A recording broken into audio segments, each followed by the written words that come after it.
হাজার হাজার খাল বিল পড়ে আছে, যেগুলোকে আমাদের খনন করতে হবে। খনন করার মাধ্যমে যেমন বন্যার গতিরোধ করতে হবে, একইভাবে আমাদেরকে পানির ব্যবস্থা করতে হবে। আমাদের হিমাগার তৈরি করতে হবে কৃষকদের সুবিধার জন্য, আমাদের ছেলে মেয়েদের শিক্ষার জন্য স্কুল কলেজগুলোকে সঠিকভাবে সুন্দর করে দাঁড় করাতে হবে। মানুষ যাতে চিকিৎসা পায় তার ব্যবস্থা আমাদের করতে হবে। বেকার যারা আছে তাদের কর্মসংস্থানের ব্যবস্থা আমাদেরকে করতে হবে। প্রিয় ভাই বোনেরা, বহুত কাজ বাকি আছে। বিগত এক যুগ ধরে আমরা মিথ্যে উন্নয়ন দেখেছি, বাংলাদেশের মানুষের ভাগ্যের কোনো পরিবর্তন হয় নাই। কাজে আসুন 12 তারিখে ইনশাআল্লাহ ধানের শীষকে জয়যুক্ত করার মাধ্যমে 13 তারিখ থেকে আসুন সকলে মিলে আমরা দেশ পুনর্গঠনের কাজে হাত দেই। কে কে আছেন আমার সাথে এই কাজে, পুনর্গঠনের কাজে কে কে আছেন? কি ভাই বিল্ডিং এর ভাইরা, ওই যে বিল্ডিং এর উপরে, ধন্যবাদ। দেশ পুনর্গঠনের কাজে রাস্তার মধ্যে যে ভাইরা আছেন, আপনারা আছেন আমার সাথে, ওই যে ছাদের উপরে আছেন, দেশ পুনর্গঠন ইনশাআল্লাহ। ধন্যবাদ সকলকে। প্রিয় ভাই বোনেরা, এই যে এখানে প্রার্থীরা একটু দাঁড়ান তো, প্রার্থী সাহেবরা আপনারা একটু দাঁড়ান, শুধু প্রার্থীরা সামনে আসেন, একটু দাঁড়ান। হ্যাঁ দাঁড়ান, আপনার ধাক্কা দেখি করেন না, দাঁড়ান।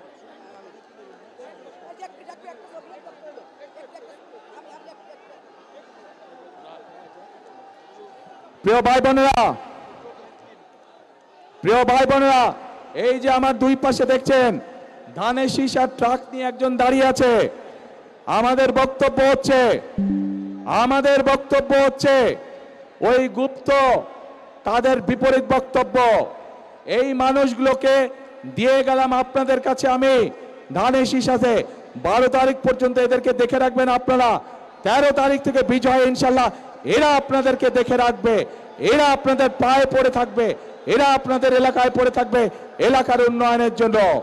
প্রিয় ভাই বোনেরা, এখানে যাদেরকে দেখছেন সবাই হচ্ছে ধানের শীষ। ধানের শীষের সাথে আমাদের আরেক ভাই আছে ট্রাক মার্কা নুরু, এও এই এলাকার ছেলে, আমাদেরকে আন্দোলন সংগ্রামে আমাদের সাথে ছিল। তাকেও দয়া করে আপনারা বিজয় করে নিয়ে আসবেন, সে আমাদেরই একজন। আর প্রিয় ভাই বোনেরা, পার্থকে আপনারা ছিলেন ভোলার মানুষ, ঐতিহ্যবাহী পরিবারের ছেলে, গরু গাড়ি মার্কা, তাকেও আপনারা দেশ উন্নয়নের সুযোগ দিবেন, এলাকার কাজ, এলাকার উন্নয়ন, মানুষের সমস্যার সমাধানের সুযোগ দিবেন ইনশাআল্লাহ। প্রিয় ভাই বোনেরা, বলেছি মৎস্যর কথা বলেছি। প্রিয় ভাই বোনেরা, আসুন আমাদের কাজ হবে 13 তারিখ থেকে দেশ পুনর্গঠনের। আর এই এলাকার শহীদ জিয়া যেই কাজটি শুরু করেছিলেন খাল খননের কাজ, ইনশাআল্লাহ 13 তারিখে বিএনপি সরকার গঠন করলে আমি খাল খনন করতে আসব। কে কে যাবেন আমার সাথে খাল খনন করতে? ইনশাআল্লাহ আমরা 13 তারিখ থেকে ইনশাআল্লাহ খাল খনন কর্মসূচি শুরু করব। প্রিয় ভাই বোনেরা, শেষ কথার এক কথা,